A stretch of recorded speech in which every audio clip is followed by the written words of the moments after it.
Ас адамның арқауы, бұл өте керемет айтылған құнды мақал десем қателеспеймін. Расымен Нұржан, денсаулықтың жақсы болуы адамның дұрыс тамақтануына байланысты. Оны толықтай барлық келсек деген ойдамын. Ал дұрыс тамақтану адамның қанын толтырады, күшін арттырады. Ал қаны толық, күші мол адам ыстыққа да, суыққа да шыдамды келеді. Ежелгі грек данышпаны Сократ, біз тамақ ішу үшін өмір сүрмейміз, қайта өмір сүру үшін тамақ ішеміз деген екен. Енді күнді пайдалы таңғы астан бастайық, оны біздің аспазбен бірге дайындайтын боламыз.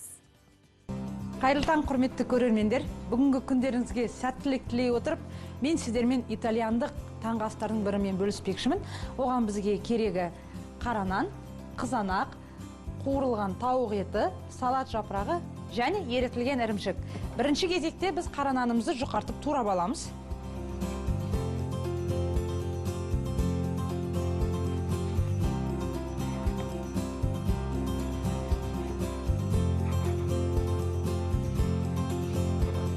Достар, біз нанымызды турап алдық.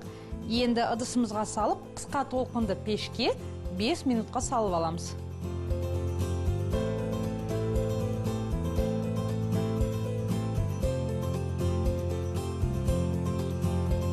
Достар, біз нанымызды алып шықтық. Енді осы нанның бетіне ерітілген ірімшікті жағамыз.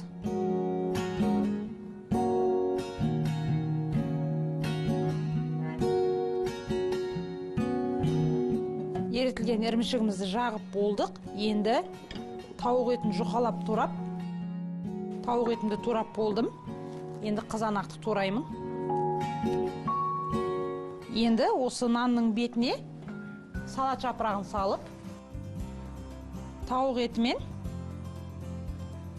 қызанақты алмастырып саламын. Мінеке достар, біздің таңғы асымыз даяр болып қалды. Соңғысы бальзамик тұздығымен әрлеп жібереміз. Құрметті достар, небәрі бірер минутта әзірленген таңғы асымыз дайын болды. Астарыңыз дәмді болсын.